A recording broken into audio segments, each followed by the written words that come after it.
بعد اپنی طرف سے اور جامعہ کی مینجمنٹ کی طرف سے تشریف لانے والی تمام آڈینس کو خوش آمدید کہتا ہوں۔ آغاز میں آپ کی توجہ درکار ہے کہ سابقہ مورخین کی کتابوں کو کھنگالا جائے اور تاریخ کے اوراق کو پلٹا جائے تو اس کا خلاصہ اور نچوڑ جو ملتا ہے وہ یہ ملے گا کہ خراسان کی سرزمین کو یہ اعزاز حاصل ہے کہ اس کے کوہستانوں اور دروں سے ایمان کے قافلے اور اسلام کے لشکر سرزمین ہند پر اترے۔ ان قافلوں کے پاس دین حق کی روشنی، علم و معرفت کی دولت اور عظمت اسلام کا عالم تھا۔ ان کے ہم بادشاہ بھی تھے، فاتحین بھی تھے، متبحر علماء بھی تھے اور خدامست اولیاء بھی تھے۔ ان کی تشریف آوری نے عالم اکبر کو اسلام کا مرکز بنا دیا۔ ڈاکٹر اقبال کسی کامیابی کی منظر کشی کرتے ہوئے کہتے ہیں، اے آبرود گنگا وہ دن ہے یاد تجھ کو، اترا تیرے کنارے جب کارواں ہمارا، توحید کی امانت سینوں میں ہے ہمارے، توحید کی امانت سینوں میں ہے ہمارے، آسان نہیں مٹانا نام و نشان ہمارا۔ خراسان سے ہندوستان تشریف لانے والی نامی گرامی ہستیوں اور اپنی شخصیات نے کندھار کا ایک علم پرور سیف و قلم کا مالک خاندان لاہور سے دلی پھر نہیں پہنچا۔ اس خاندان کے جد اعلیٰ سعادت یار خان بڑے علاقے کے منصبدار تھے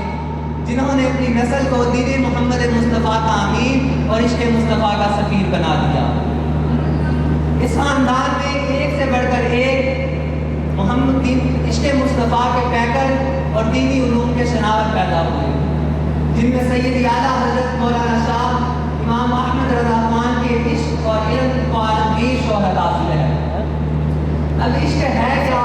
عشق محبت، بڑے بڑی چاہت، شوق، لت، خواہش کی انتہا کا نام ہے۔ عشق کرنا کوئی کھیل نہیں ہے، عشق نہ کوئی تحریک ہے نہ تنظیم ہے۔ عشق بلانے سے آتا نہیں، بگانے سے گاتا نہیں، قسمت والے ہی ہیں جو راہ عشق کے مسافر بنتے ہیں۔ اور اعلیٰ حضرت کی اس کیفیت دل و جان سے ایک عالم آگاہ ہے، بلکہ آپ کے عشق کے چرچے تو غیروں کی محفلوں میں بھی ہوتے ہیں۔ وجہ یہی ہے کہ اعلیٰ حضرت کا جو ضمیر ہے وہ عشق مصطفیٰ میں کھودا گیا ہے، آپ کا پیکر عشق مصطفیٰ کے سانچے میں ڈھالا گیا ہے۔ اس وجہ سے آپ کے وجود کا محور بھی عشق رسول ہے اور آپ کے علم کا حاصل بھی عشق رسول ہے۔ آپ کے افکار کی منزل بھی عشق رسول ہے، آپ کا دین و ایمان بھی عشق رسول ہے۔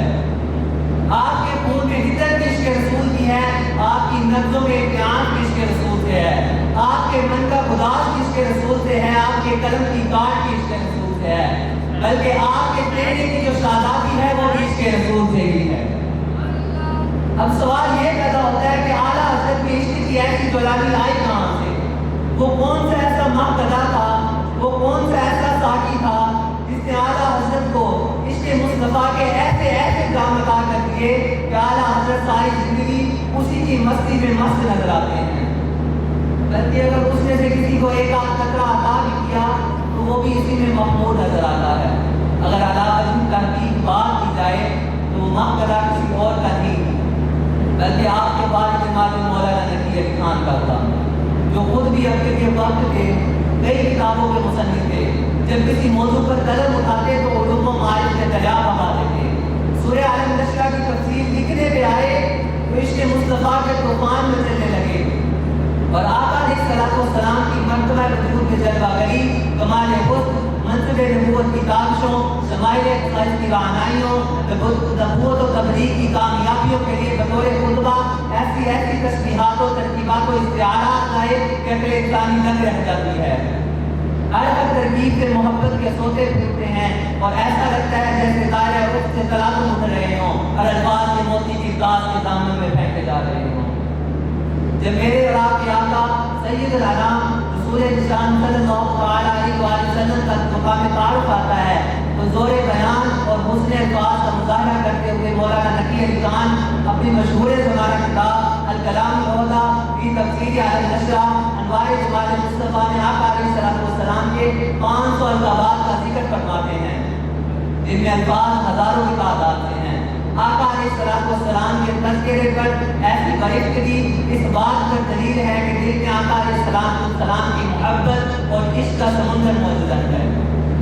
اس خاندان کے معاملات کو دیکھا جائے تو یہ کہنا پڑے گا کہ اس خاندان کے چھوٹے ہوں یا بڑے ہوں، ہر ایک کا دل عشق مصطفیٰ کی خمیر سے، ہر ایک کا دل عشق مصطفیٰ کے شراروں سے شعلہ زن ہے، ہر ایک کا ضمیر عشق مصطفیٰ کی خوشبو سے رنگا بسا ہے، ہر ایک کی آنکھیں سرما عشق مصطفیٰ سے بینا و منور ہیں۔ اور کیوں نہ ہو جب اس خاندان کے جد اعلیٰ عشق مصطفیٰ کے اس مقام سدرۃ المنتہا پر فائز ہوں تو آنے والی نسلیں عشق مصطفیٰ کے جام لٹانے والی بن جاتی ہیں۔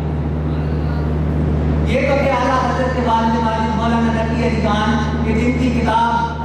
الکلام العوضہ فی تفسیر آل النشرات انوار جمال مصطفیٰ میں ان کا علمی مقام ہی پتہ چلتا ہے، اور آقا علیہ السلام سے ان کا عشق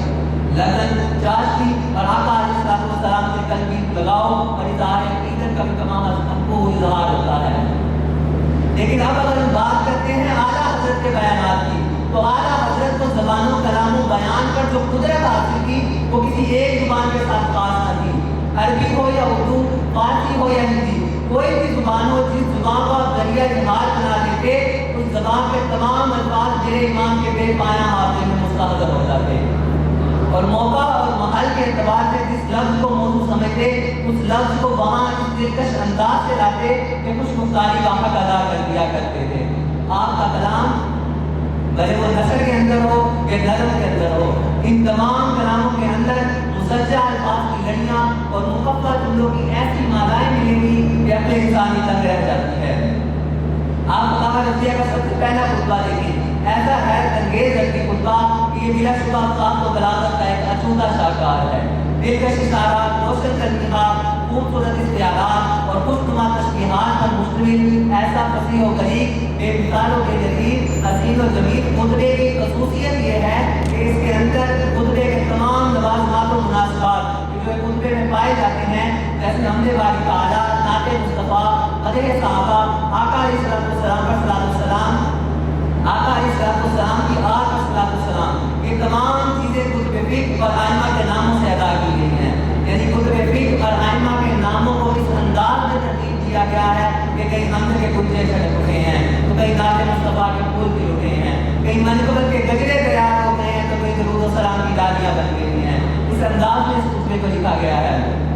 آپ امام اہل سنت کا ایک خطبہ اٹھا کر دیکھ لیں، آپ فرماتے ہیں الحمدللہ والفقہ الاکبر والجامع الکبیر بزیادۃ فیض المقصود الدرر الغرر به الہدایہ ومنہ الہدایہ والیہ النہایہ وبحمدہ البقایہ ونقایۃ الدرایہ وعین العنایہ وحسن الکفایہ والصلاۃ والسلام علی الامام الاعظم للرسل الکرام